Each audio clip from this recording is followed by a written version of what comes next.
ኢየሱስ ጌታ ዛሬ ማካፈላችሁ ቃል ሐዋርያ ሥራ ምዕራፍ 8 ላይ ያለውን ቃል ነው። ሁላችንም ሐዋርያ ሥራ ምዕራፍ 8 ቁጥር 5 ላይ ያለውን ቃል ነው። እግዚአብሔር ይህንን ቃል ዛሬ በጉባኤው ላይ እንዳውጅ በልቤ ላይ አስቀምጧል። ሐዋርያ ሥራ ምዕራፍ 8 ቁጥር 5 ላይ የእግዚአብሔር ቃል ሲናገር እንደዚህ ነው። በኢየሱስ ስም አነባለሁ። ፊልጶስም ወደ ሰማርያ ከተማ ወርዶ ክርስቶስን ሰበከላቸው።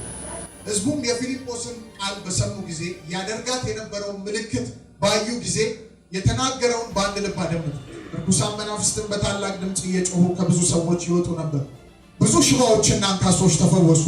በዚያችም ከተማ ታላቅ ደስታ ሆነ። እስቲ ታላቅ ደስታ ሆነ። እስቲ እጃችሁን ከፍ አድርጉና ክርስቶስ ይሰበካል። ዛሬ ማውጀው ቃል ይሄ ነው። ክርስቶስ ይሰበካል። በዚህ ቃል የብዙዎችን ታሪክ እቀይራለሁ ብሎኛል ጌታ። አንደበታችሁ ማለት ነው። አንደበታችሁ ተቀይሮ ይወጣል። እስቲ ክርስቶስን ሰብካለሁ በሉ። ክርስቶስን ምን እላለሁ? ማን ነው የሚሰበከው? እስቲ ክርስቶስ ይሰበካል በሉ። በዘመናችን እየተሰበኩ ያሉ ነገሮች ይቆሙና ክርስቶስ ይሰበካል። ስለ ሰው አይደለም የሚሰበከው። ስለማን ነው የሚሰበከው? ስለ ክርስቶስ ይሰበካል በሉ። አንድ ነገር አውጁና እኔ ማሳወጅ ሁሌ ስለምወድ ነው። የምትናገሩት ቃል በህይወታችሁ ላይ በእምነት ከተናገራችሁ ይሆናል። አንተ አንደበት በሉት እስቲ የራሳችሁን አንደበት ክርስቶስን ከዚህ ሰዓት ጀምሮ ከቃሉ የተነሳ መስበክ ትጀምራለህ። ሰብከው ከምታውቀው በላይ ክርስቶስን ትሰብካለህ። መንፈሱ ያርፍብሃል በሉ። ጥሩ አሜን የሚያስብል ቃል ነው። ምድር ላይ የሚጨበጨብላችሁ ነገር አይደለም። በሰማይ ደስታ የሚሆንበት የወንጌሉን ቃል ዛሬ የሚናገሩ ሰዎች ከዚህ ቤት ይነሳሉ። መንፈስ ወርዶባቸው ክርስቶስን የሚሰብኩ ሰዎች ይነሳሉ። መንፈስን ተቀብለው በጎዳና ላይ እያለፉ በተለያየ ቦታ እያለፉ ክርስቶስን እየሰበኩ ድንቅና ምልክት የሚያደርጉ ሰዎች ይነሳሉ። አንድ ሰው እስቲ እጁን ዘርግቶ አሜን እነሳሉ። በዚህ ዘመን ችላ በተባለበት ዘመን በጌታ በኢየሱስ እንደ ፊልጶስ እንደ እስጢፋኖስ የእግዚአብሔርን ቃል ይዛችሁ የምትነሱ ሰዎች ያደርጋችሁ። የእግዚአብሔርን ቃል ቃሉ ባልገባበት ቦታ ይዛችሁ ገብታችሁ ለምድሪቷ ፈውስ የምታደርጉ ሰዎች ሁኑ። አሜን ሆናለሁ በሉ። ቁጥር 5 ሲጀምር እንደዚህ ነው። ሐዋርያ ሥራ ምዕራፍ 8 ቁጥር 5 አንብቤላችኋለሁ። ፊልጶስም ወደ ሰማርያ ከተማ ወርዶ ክርስቶስን ሰበከላቸው። ሕዝቡ ፊልጶስ የተናገረውን ቃል በሰሙ ጊዜ ያደርጋትንም የነበረውን ምልክት ባዩ ጊዜ በአንድ ልብ አዳመጡ። ርኩሳን መናፍስትን ከሰዎች ላይ በታላቅ ድምፅ እየጮሁ ይወጡ ነበር። ብዙ ሽባዎች ተፈወሱ። ብዙ አንካሶች ዘለሉ። በከተማይቱ ላይ ታላቅ ደስታ ሆነ። ክርስቶስ ሲሰበክ ከተማ አለመደሰታችን፣ ክርስቶስ ሲሰበክ ቤታችሁ ይደሰታል። ከተማው በደስታ ይሞላል። ክርስቶስን የምሰብክበት መንፈስ ይቀበላለሁ ብሎ ራሳችሁን ንቁና ክርስቶስን የምሰብክበት መንፈስ ይቀበላለሁ። ፊልጶስ እዚህ ጋር ክርስቶስን ሲሰብክ አጋንንቶች መጮህ ጀመሩ፣ ሽባዎች መዝለል ጀመሩ፣ አንካሶች መፈወስ ጀመሩ። በከተማይቱ ላይ ታላቅ ደስታ ሆነ። ዛሬ ማካፈላችሁ ይሄን ቃል ነው። ክርስቶስን ስበኩ። አሜን። ሊሰበክ ሊነገር የሚገባው ተነግሮ ሊታለቅ የማይገባው ስም የኢየሱስ ስም። በሄድንበት ሁላ የክርስቶስን ስም እንናገራለን። ዛሬ የምስራችሁላችሁ ማትናገሩ ሰዎች አንደበታችሁ የሚፈራ ላብ የሚመጣባችሁ ክርስቶስን ልትናገሩ ስትሉ ከእናንተ ላይ ፍርሃት ተወግዶ የክርስቶስ መንፈስ አንድ ሰው እጁን ዘርግቶ አሜን ብሎ ይቀበል። እስቲ ክርስቶስን የሚያሰብክ መንፈስ ይወድቅብኛል በሉ። ማን ላይ ይወድቃል ዛሬ? በጌታ በኢየሱስ ስም በዚህ ቤት ላይ በዚህ ቤተክርስቲያን ላይ በምድራችን ባሉ ቤተክርስቲያኖች ላይ ክርስቶስን የሚያሰብክ መንፈስ ይወድቃል። ክርስቶስን የሚያናግር መንፈስ ይወድቃል። ወገኖች ሐዋርያቶች 12ቱ ሐዋርያት 3 ዓመት ሙሉ ኢየሱስ አስተምሯቸው ከ3 ዓመት ተኩል በኋላ ከነሱ ሊለይ ሲል ጴጥሮስ የሐዋርያት ዋና የሚባለው ጴጥሮስ ሳይቀር ኢየሱስን ተከትሎ ሄደና 3 ጊዜ ካደረ ክርስቶስን እንዴት እንደሚሰብክ ቃል ተምሯል። በህይወቱ ላይ ቃሉን ከኢየሱስ አፍ ተቀብሏል።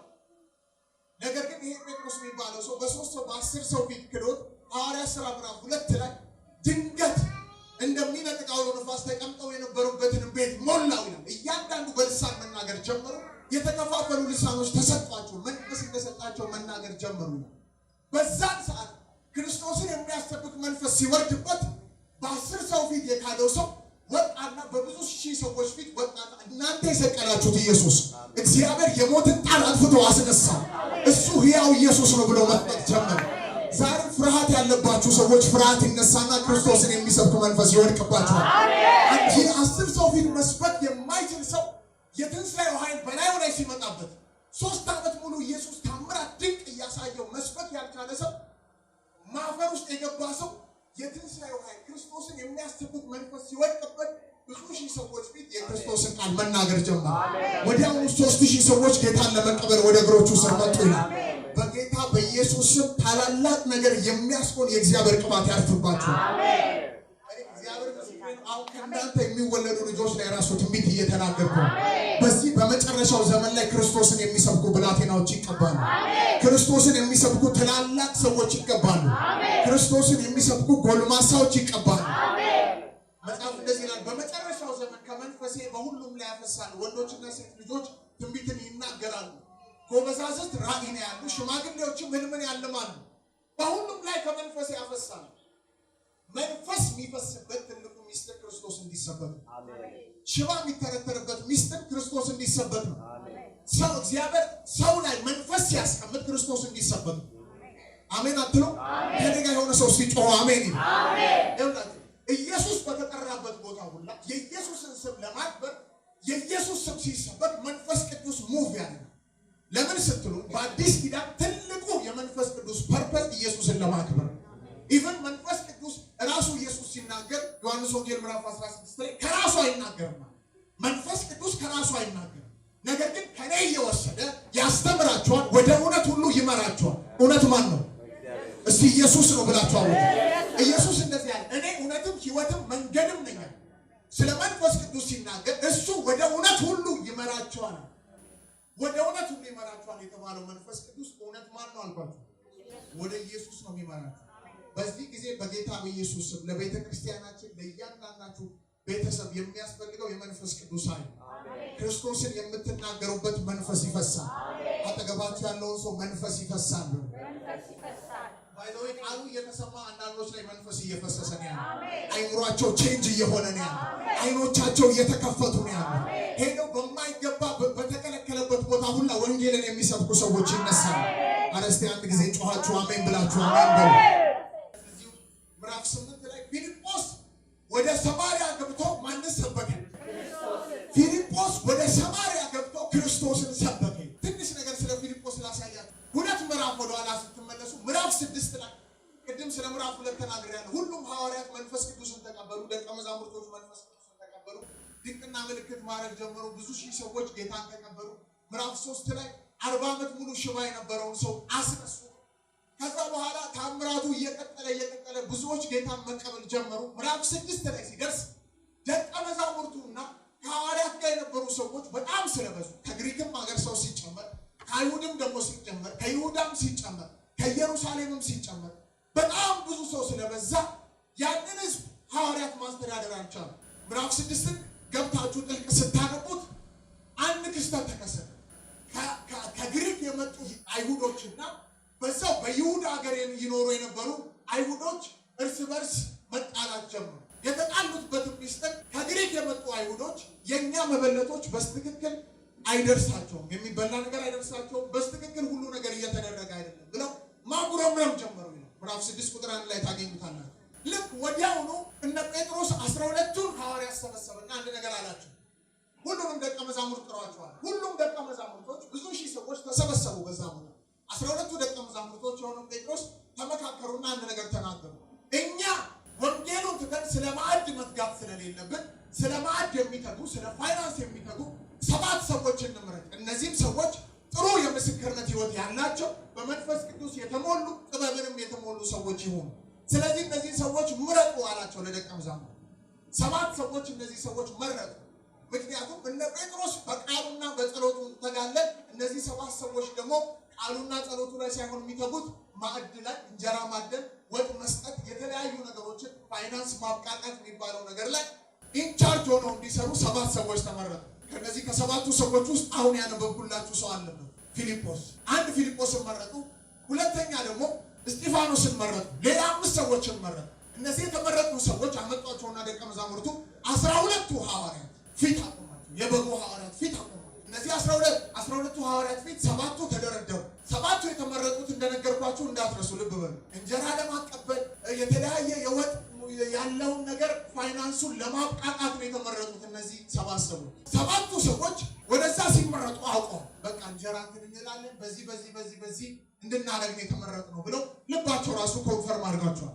ሐዋርያትም እንደዛው ነግሯቸዋል። ስለዚህ እናንተ 7 ሰዎች እኛ 12ታችን ለቃሉና ለጸሎቱ ስንተጋ እናንተ 7ታችሁ ደግሞ የተለያየ ነገር ትሰራላችሁ፣ ያለውን ነገር ለህዝቡ ታዳርሳላችሁ ብለው እጃቸውን ጫኑባቸው፣ ጸለዩላቸው። ብራካሽ ሆኖቦስ እጃቸውን ጭነው ሲጸልዩባቸው መንፈስን ተቀበሉ ይላል። በላያቸው ላይ የወደቀው መንፈስ እንጀራ እንዲቆርጡ ወጥ እንዲደረድሩ አላደረጋቸውም። ክርስቶስን እንዲያሰብክ አደረጋቸው። ዛሬ በኢየሱስ ስም በእናንተ ህይወት ላይ የተሰመረ መስመር ተነስቶ ቤተሰብ ቢሆን ራሳችሁ ያሰመራችሁት መስመር ተነስቶ ክርስቶስን መስበክ ትጀምራላችሁ። አንድ ሰው እጁን ዘርግቶ አሜን ብሎ ይቀበል። ስለነዚህ 7 ሰዎች ሰውን ሁሉ ብትጠይቁ እነዚህ 7 ሰዎች ክርስቶስን ለመስበክ አይደለም የተጸለየላቸው እንጀራ አብቃቅተው ለሁሉም መበለቶች እንዲሰጡ የተለያየ ነገር እንዲያደርጉ ነው። 12ቱም ሐዋርያት ብትጠይቃቸው ይሄንን ነው የሚመልሱት። ሰዎቹ ግን እጅ ሲጫንባቸው የሰው ቅድ አልሆነባቸውም፣ የሰው ምርጫ አልሆነባቸውም። በመለኮት ዓለም የተጻፈው ነገር እነሱ ላይ ወደቀ። ዛሬ እግዚአብሔር በህይወታችሁ ላይ ያየው ነገር ይወድቅባችኋል።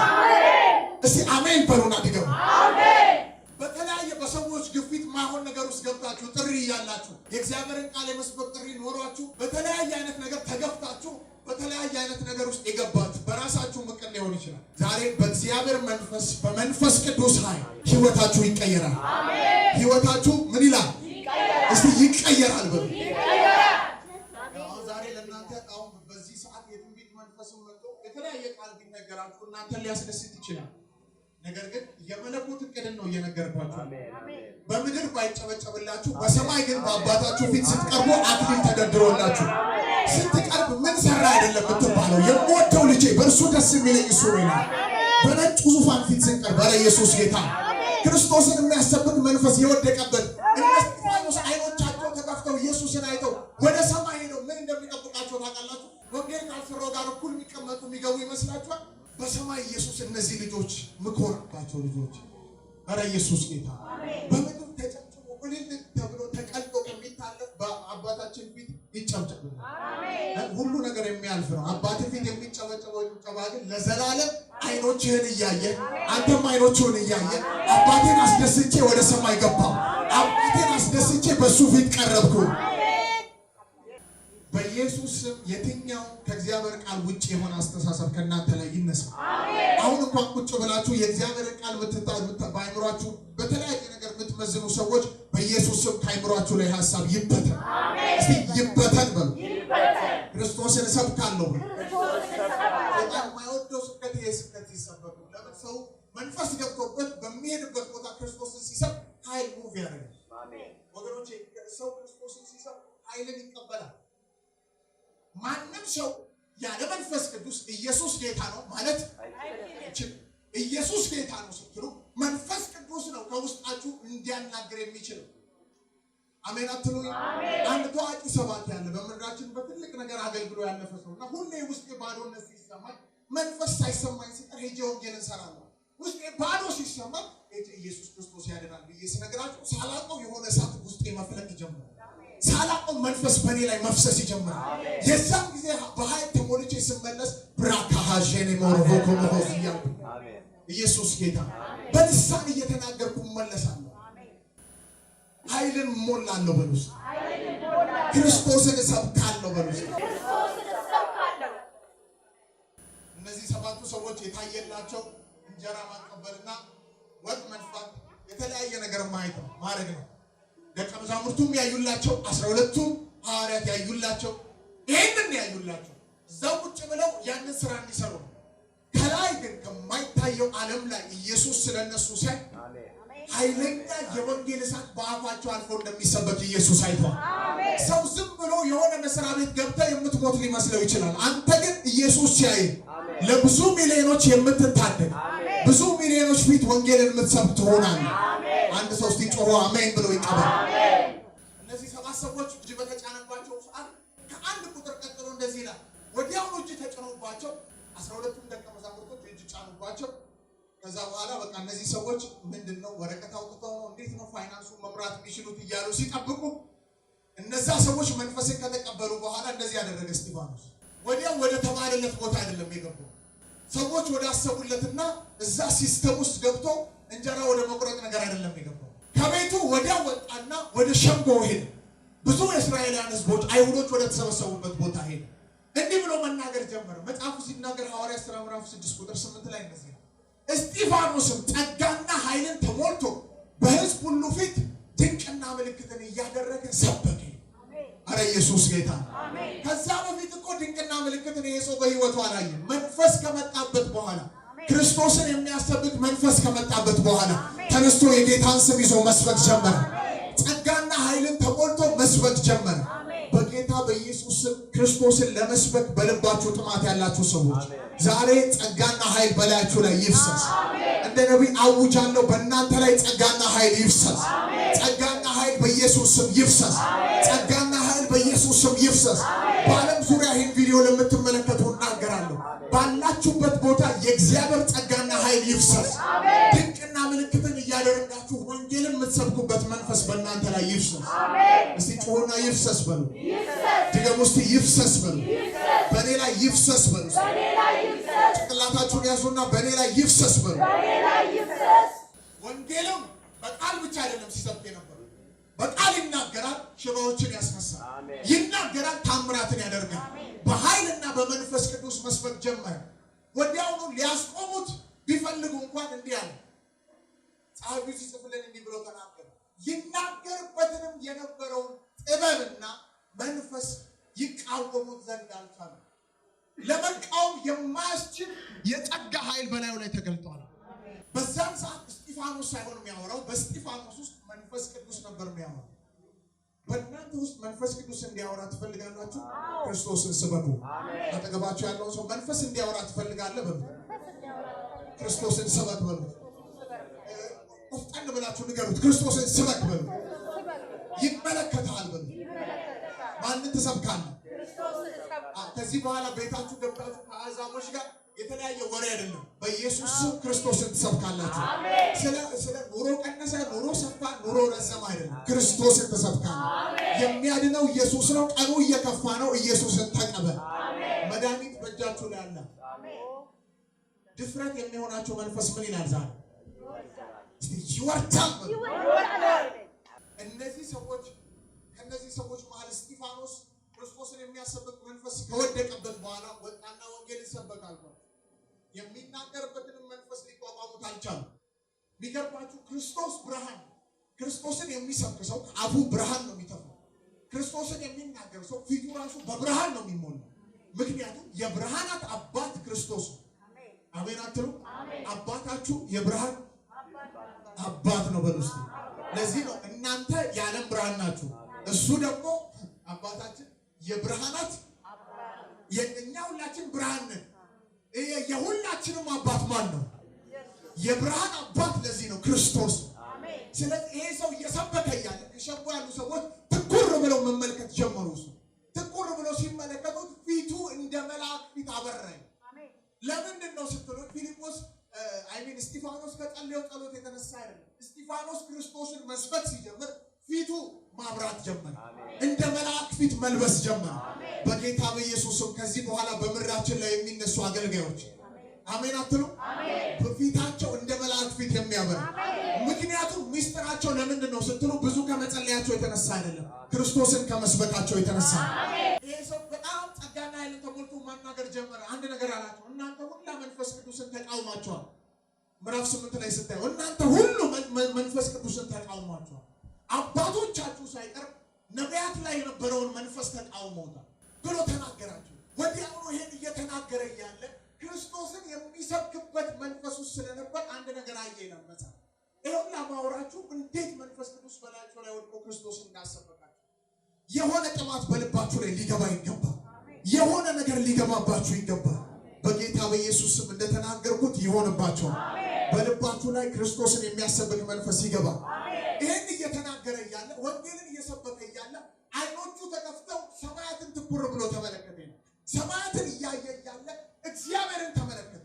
እግዚአብሔርን ካየው እግዚአብሔርን አብ ካየው በኋላ የእግዚአብሔር ክብር የሆነው ኢየሱስን በእግዚአብሔር ቀኝ ቆሞ አየው። ይሄን ያየውን ቪዥን ወዲያውኑ ለነሱ ሲናገር የሰውን ልጅ እኮ በእግዚአብሔር ቀኝ እያየው ነው ሲላቸው ጆሮአቸውን ደፈኑ፣ እየጮሁ ወደሱ ሮጡ። ድንጋይ ይዘው ከተማ ተሰርታበት ከነበረው ውጪ አውጥተው ወገሩት። እየወገሩት እያለ አንድ ነገር ይላል። እሱ ኢየሱስን እያየ ስለነበር ክርስቶስን የሚሰብክ ሰው ሁሉ ኢየሱስን ያለ፣ ምክንያቱም የወንጌል ባለቤት ክርስቶስ ነው። ኢየሱስን እያየ አንድ ነገር ተናገረ። አባቶች ነፍሴን ተቀበላ። እየደበደቡት እዛ ጋር ተኝቶ ተነስቶ ተንበርክኮ እነዚህ ሰዎች የሚያደርጉትን አያውቁም። አያችሁ፣ ክርስቶስን የሚሰብክ ሰው ልቡ ራሱ ይቀየራል። የክርስቶስ ልብ ነው መሰለኝ። እነዚህ ሰዎች የሚያደርጉትን አያውቁም፣ እባክህን ይቀበላል። በዚህ ሰው ምክንያት ሐዋርያቶች ፈርተው ተበተኑ። በዚህ መበተን ውስጥ ነው ያነበብኩላችሁ ቃል። ፊልጶስ ከነሱ ተበተነና ወደ ሰማርያ ሄደ። ወደ ሰማርያ ገባኝ። ወደ ሰማርያ ሲገባ ሰማርያ የአሕዛብ ከተማ ነው። ሰማርያ ውስጥ ገብቶ አንድ ነገር ተናገረ። በሰማርያ ውስጥ ትናንት የገጠመውን እስጢፋኖስ ላይ ያየውን ክብር በእነ ጴጥሮስ አልፎ ያስነሳውን ሽባነት የተተረተሩትን አላወራም። የሁሉ ነገር ራስ ክርስቶስ ነውና እኔም ክርስቶስን እሰብካለሁ። አንድ የገባው ሰው ካለ እስቲ ጮሆ አሜን ይበል። በምትገቡበት በጌታ በኢየሱስ ስም ክርስቶስን ትሰብካላችሁ። አንዳንዶች የተለያየ ቦታ እግዚአብሔር በር ከፍቶላችሁ የምትሄዱበት ቦታ አለ። አንዳንዶች ውጭ ትሄዳላችሁ፣ አንዳንዶች ለወንጌል ስራ የተለያየ ቦታ ትሄዳላችሁ። በምትገቡበት ቦታ ሁሉ ግን ክርስቶስን ትሰብካላችሁ። ልጆቻችሁ ክርስቶስን ይሰብካሉ። ባለቤታችሁ ክርስቶስን ይሰብካል። ትዳራችሁ በሙሉ ማንን ይሰብካል? ጩሁና እስቲ ክርስቶስን ይሰብካሉ። ታዛና ቦሪያ መሆዙ ታራባካሽ አባቶች ስምህን እንሰብካለን፣ ስምህን እንሰብካለን። ፊልጶስ ገብቶ ክርስቶስን ሰበከላቸው። ጳውሎስ ራሱ ሲናገር አንደኛ ቆሮንቶስ ምዕራፍ 1 ላይ ሲናገር እንደዚህ አይሁድ ምልክትን ይሻሉ፣ የግሪክ ሰዎች ደግሞ ጥበብን ይሻሉ። እኛ ግን የተሰቀለውን ማንን ትሰብካላችሁ? አይሁድ ምልክትን ይሻሉ፣ የግሪክ ሰዎች ደግሞ ጥበብን ይሻሉ። እኛ ግን የተሰቀለውን ክርስቶስን እንሰብከዋለን። አረ ኢየሱስ ጌታ። ይገርማችሁ በጳውሎስ እጅ ሁለቱም ነገር አለ። ምልክት የሚያደርግበት አኖይንቲንግ አለው፣ ጥበብ የሚናገርበት አኖይንቲንግ። ምልክት በህይወቱ ላይ የሞተን እስከሚያስነሳ ድረስ ሶስተኛ ሰማይ ተነጥቆ ለሰው መስማት የማይገባውን ነገር መስማት እስከሚችል ድረስ ለሰው አንደኛ ሰማይ አይደለም ማለት የሄደው ከሰማይ በላይ ያለው ሰማያት ነው። እግዚአብሔር ብቻ መገኘቱ ብቻ የሚገኝበት ቦታ ገብቶ ለሰዎች መስማት የማይገባውን ቃል ሰምቶ ከሶስተኛ ሰማይ ወርዶ ይሄ ሰው እንደዚህ ነው። አይሁድ ምልክትን ይሻሉ፣ የግሪክ ሰዎች ደግሞ ጥበብን ይሻሉ። እኛ ግን የተሰቀለውን ክርስቶስን እንሰብካለን። በጥበብ ብትሉ በገማልያል እግር ስር ተቀምጦ ብዙ ዓመት ተምሮ ያለ ነቀፋ ፊልጵስዩስን ስታነቡ ያለ ነቀፋ ሕግን የሚፈጽም ሰው ለዚያም ከዕብራዊ ዕብራዊ ያለ ነቀፋ ከልጅነት ጀምሮ ሕግን የሚፈጽም ሰው ነው እያለ የሚናገር ሰው ሁለቱም ነገር በእጆቹ ላይ ያለ ሰው እኔ ምልክትን አይደለም የምሰብከው፣ ጥበብንም አይደለም የምሰብከው፣ የጥበብንም የምልክትንም ጌታ ኢየሱስን ነው የምሰብከው። ኢየሱስን ነው የምሰብከው። ለዚህ ነው ፊልጶስም ላይ የወረደበት መንፈስ ኢየሱስን አሰበከው።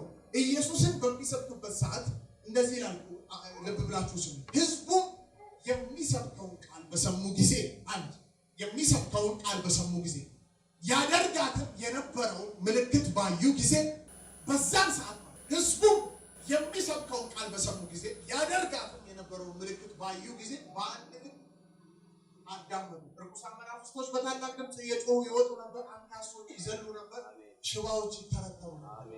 በከተማይቱ ላይ ታላቅ ደስታ፣ በከተማችሁ ታላቅ ደስታ እንዲሆን ክርስቶስን ስበኩ። አጋንንት እንዲወጣ ማየት ስትፈልጉ ክርስቶስን ስበኩ። ሽባው እንዲዘል ማየት ስትፈልጉ ክርስቶስን ስበኩ። ምክንያቱም የሁሉ ጌታ ክርስቶስ። እስቲ ክርስቶስ ነው ብላችሁ አውጁ። ድገሙ። የመጨረሻ በል ውስጥ በዛ ከተማ ላይ የነበረ ጠንቋይ ኤልማስ የሚባል በዛ ከተማ ላይ የነበረ ጠንቋይ ሳይቀር የሚሰብኩትን ስም ባየ ጊዜ መጥቶ የሚደረገውን ታምራት ባየ ጊዜ በእግራቸው ስር ወድቆ ጌታን ተቀበለ። ይሄ ጠንቋይ ሙሉ ከተማውን ታምራት እያደረገ የተለያየ ድንቅን እያደረገ ሙሉ ከተማውን በአንድ እጁ ያዘው ሰው። ነገር ግን ክርስቶስን የሚሰብክ ሰው ሲነሳ ይሄ ጠንቋይ ሁሉን ነገር አርግፎ ተንበርክኮ ጌታን ተቀበለ። አያችሁ፣ በምድር ላይ በጣም ኃይለኛ ሆነው ብዙ ነገርን የያዙ ክርስቶስን ስትሰብኩ ኃይላቸው ይሽመደመዳል፣ ጉልበታቸው አቅም ያጣል። ምክንያቱም ለምንድነው ክርስቶስ እየተሰበከ ነው? አንድ ሰው ከዚህ ቤት ገብቶት ከወጣ ነው በቂ ነው። እግዚአብሔር ቃል አስተላልፍ ብሎኛል። የአንድ ሰው መንፈስ ተቀይሮ ወጥቶ ቃሉን ይሰብካል። አጠገባችሁ ያለውን ሰው ነካ አድርጉትና ቃሉን ትሰብካለህ በሉት። ቃሉ ክርስቶስ ነው በሉት። ክርስቶስን የሚያሰብክ መንፈስ ዛሬ ይወድቅብሃል በሉት። ፊልጶስ ላይ የወደቀው ክርስቶስን የሚያሰብክ መንፈስ አንድ ከተማን ሙሉ ቀይረው ወደ ኢትዮጵያ ወንጌል ሊገባበት የቻለው ፊልጶስ ላይ የወደቀው ክርስቶስን የሚያሰብክ መንፈስ። ፊልጶስ በሐዋርያት አይን ሲታይ፣ በደቀ መዛሙርቱ አይን ሲታይ ሐዋርያ አይደለም፣ በ12 ውስጥ የለበትም። ፊልጶስ ትልቁ የተሰጠው ስም ወንጌላዊነት ነው። በዚህ ሁሉ ግን ሰዎች ትንሽ ነገር ነው የሚያዩበት፣ እግዚአብሔር ግን ያየው ሰፊና ትልቅ ነገር ነው። በሱ ምክንያት የኢትዮጵያውን ጃንደረባ ወንጌልን ሰበከው ይላል። አጠመቀው። ሲያጠምቀው ወዲያው ተነጠቀ። ወደ ኢትዮጵያ መጽሐፍ ቅዱስ አዋቂዎችም ሲናገሩ መጀመሪያ ወንጌል የገባበት የዛኔ ኢትዮጵያ የምትባለው ሙሉ እስከ ግብፅ ድረስ ያለችው ነው። ወንጌል ሊገባ የቻለበት እኛ ጋር ሊደርስ የቻለው በዛ በማይጠበቅ ሰው የክርስቶስ ኃይል በወረደበት ሰው። እኔ አንድ ትንቢት በእናንተ ላይ ልናገር። ይኸውላችሁ ወንጌል ያልገባበት ቦታ እናንተ ላይ የክርስቶስ ኃይል ከመውደቁ የተነሳ ወንጌል ያልገባበት ቦታ እንትና ላይ ከመውደቁ የተነሳ አንቺ ላይ ከመውደቁ የተነሳ ያ ሙሉ ከተማ በኢየሱስ ስም ይቀየራል። ሰማርያ ለመጀመሪያ ጊዜ የተቀየረችው በአንድ ነገር ነው። ሰማርያ ውስጥ የተነካች ሴት አንድ ሴት ብቻ ነው። የተነካችው ሴት ያቺ ከጉድጓድ ውሃን ለመውሰድ የመጣችው ሰማርያዊቷ ሴት ብቻ ነው። እሷ ጋር የነበሩ ሰዎችንም ኢየሱስ አይቷቸዋል። ኢየሱስ እግር ስር መጥተው ታምራትን አይተዋል። ግን ከተማ ውስጥ ወንጌልና የመንፈስ ቅዱስ ጉልበት ገብቶ ሰዎች ተጠምቀው እንዲድኑ የሆነበት ሚስጥር በፊልጶስ ብቻ ነው። ፊልጶስ ከገባ በኋላ ነው ሐዋርያት እነ ጴጥሮስ መጡ። በቃ እጃቸውን ጫኑባቸው፣ መንፈስ ቅዱስን ተቀበሉ፣ ተጠመቁ። በዛ ቦታ ቤተክርስቲያን ተተከለ። አንድ ልብ የሆነ እየቀና ያለ ሰው የለም? አሜን አትሉኝ? በጌታ በኢየሱስ ስም እኔ በነጋችሁ ላይ እናገራለሁ። እግዚአብሔር ባሳየኝ ነገር ላይ እናገራለሁ። ክርስቶስን የሚያሰብክ መንፈስ በእናንተ ላይ መጥቷል። ታላላቅ ነገስታት በእናንተ የተነሳ ክርስቶስን ይቀበላሉ። ታላላቅ ሰዎች በእናንተ የተነሳ ይቀበላሉ። እኔ አምናለሁ፣ አይቻለሁ። ነገስታት ክርስቶስን አስቀብለኝ እያሉ ወደ እኔ ሲመጡ እግዚአብሔር ስለመረጠኝ ማለት ነው። እግዚአብሔር የመረጠው ሰው እዚህ ቤት ካለ ነገስታት ብቻ አይደለም፣ በምድሪቱ ላይ አሉ የሚባሉ ሉሲፈር የሚሰራባቸው ሰዎች በእግር ስር መጥተው እባክህ ጌታን አስቀብለኝ ይላሉ።